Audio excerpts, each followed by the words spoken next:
ফেব্রুয়ারির শেষে যুদ্ধ শুরুর ঘটনা শকওয়েভ তৈরি করে পুরো বিশ্বে। ইরানের আক্রমণে মধ্যপ্রাচ্যের তেল গ্যাস সমৃদ্ধ দেশগুলোর উৎপাদন কমে এসেছে, ক্ষতিগ্রস্ত হচ্ছে সরবরাহ।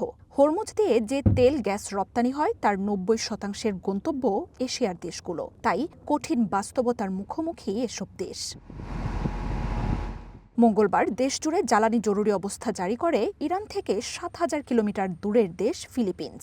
ছোট যানবাহন চালকরা বলছেন, জ্বালানির সংকটে তাদের দৈনিক আয় কমে এসেছে। আগে ১,০০০ থেকে ১,২০০ পেসো পেলেও ১২ ঘন্টা কাজ করে এখন মাত্র ২০০ থেকে ৫০০ পেসো আয় করতে পারছেন তারা।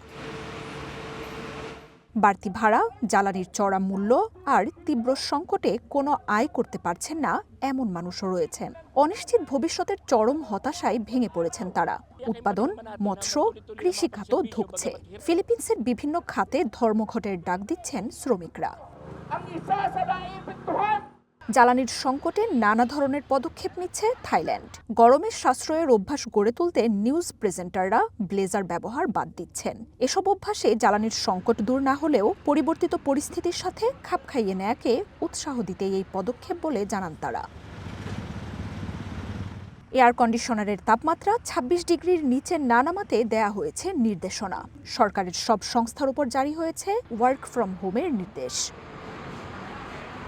কয়েকদিন আগেই অর্থনৈতিক সংকট কাটিয়ে ওঠা শ্রীলঙ্কানরা বলছেন, আগে জ্বালানি থাকলেও অর্থ ছিল না, এখন কেনার মতো জ্বালানি পাচ্ছেন না তারা। এরই মধ্যে সরকার প্রতি বুধবার সরকারি ছুটি ঘোষণার পাশাপাশি জ্বালানি রেশনের পদক্ষেপ নিয়েছে। তবে ঘন্টার পর ঘন্টা লাইনে দাঁড়িয়েও পাওয়া যাচ্ছে না প্রয়োজনীয় জ্বালানি।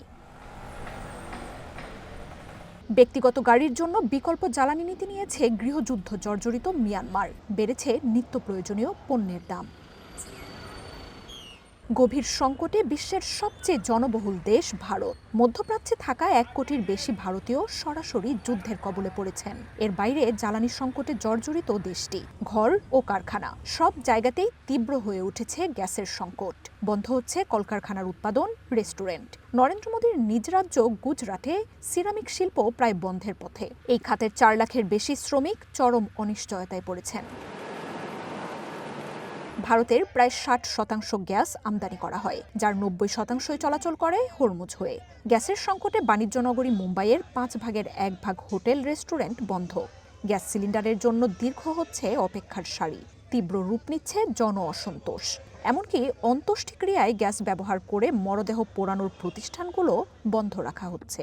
এই সংকটে সরকারের বিরুদ্ধে বিক্ষোভ করছেন বিরোধীরাও।